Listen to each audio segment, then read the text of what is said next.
Kondisi Elkan Bagot seusai dikabarkan cedera, apakah bisa tampil membela timnas Indonesia di Piala AFF 2022? Mari kita simak videonya. Kabar buruk menghampiri timnas Indonesia jelang Piala AFF 2022.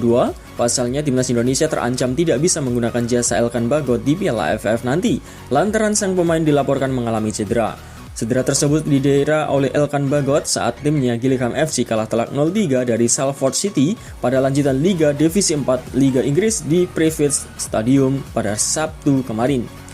Kekalahan ini sekaligus memperpanjang tren minor Gillingham setelah 5 laga terakhir belum mendapatkan kemenangan. Melawan Salford City, pelatih Neil Harris berusaha menyimpan Elkan Bagot. Seperti laga sebelumnya, bek timnas Indonesia tersebut berada di bangku cadangan dan tergeser dari starting 11. Elkan pada laga ini baru turun pada menit ke-60, namun dia hanya tampil 20 menit dan harus diganti oleh Stuart O'Keefe setelah mengalami cedera. Terkait cedera ini, Neil Harris menjelaskan jika Elkan Bagot mengalami cedera di bagian kepala, bahkan ada benjolan yang ditemukan di bagian kepala. Cedera ini membuat pemain berusia 19 tahun tersebut diragukan tampil saat bertanding melawan Dagenham and Roberts pada ajang FA Cup pada 8 Desember mendatang. Harris menambahkan jika kondisi Elkan masih dalam pantauan tim medis klub. Pada laga ini juga satu bek yaitu Robbie Marxis mengalami cedera dan harus ditarik keluar. Cederanya Elkan Bagot diharapkan tidak terlalu parah, pasalnya dia masuk dalam daftar pemain jelang Piala AFF 2022.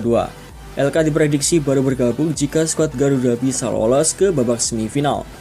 Sebelumnya, asisten pelatih timnas Indonesia Nova Arianto mengungkap kemungkinan Elkan Bagot untuk tampil di Piala AFF nanti. Nova Arianto menyebut bek Gillingham FC, Elkan Bagot tidak bisa memperkuat timnas Indonesia dari fase grup Piala AFF. Elkan Bagot baru dapat membela timnas Indonesia apabila skuad Garuda lolos ke semifinal dan final. Semifinal Piala AFF yang digelar 2 kali pertemuan digelar pada 6 hingga sampai 10 Januari mendatang. Sementara final Piala AFF dihelat pada 13 dan 16 Januari 2023. Lalu bagaimanakah pendapat kalian? Silahkan tulis di